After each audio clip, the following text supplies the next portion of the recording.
Ration card என்பது அரசால் வழங்கப்படும் முக்கிய ஆவணம்.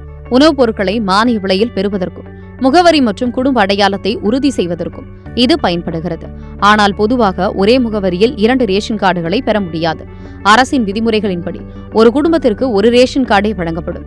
அதே முகவரியில் ஏற்கனவே ரேஷன் கார்டு இருந்தால் அதே விலாசத்தில் மீண்டும் புதிய கார்டு பெற விண்ணப்பித்தால் அது நிராகரிக்கப்படும். காரணம், ஒரே வீட்டில் பல கார்டுகள் பெற்றால் அரசு வழங்கும் மானியங்கள் தவறாக பயன்படுத்தப்படும் அபாயம் உள்ளது. ஆனால் சில விதிவிலக்குகள் உண்டு. ஒரே வீட்டில் வசிக்கும் சகோதரர்கள் அல்லது திருமணமான பிள்ளைகள் தனியாக குடும்பம் அமைத்து வசித்து வந்தால் தனித்தனியாக ரேஷன் கார்டு பெற அனுமதி உண்டு. இதற்கான சான்றாக திருமண சான்றிதழ், மின்கட்டணம், வீட்டு வாடகை ஒப்பந்தம் போன்ற ஆவணங்களை சமர்ப்பிக்க வேண்டும். மேலும் முகவரி ஒரே இடமாக இருந்தாலும் குடும்ப பிரிவு தெளிவாக நிரூபிக்கப்பட்டால் மட்டுமே அரசு தனி ரேஷன் கார்டு வழங்கும். இல்லையெனில் ஒரே முகவரியில் 2வது ரேஷன் கார்டு பெறுவது சட்டப்படி தவறு என கருதப்படும். மொத்தத்தில் ஒரே முகவரியில் 2 ரேஷன் கார்டுகள் பெற முடியாது. ஆனால் தனித்தனியான குடும்ப அலகுகள் நிரூபிக்கப்பட்டால் விதிவிலக்காக அனுமதி கிடைக்கும்.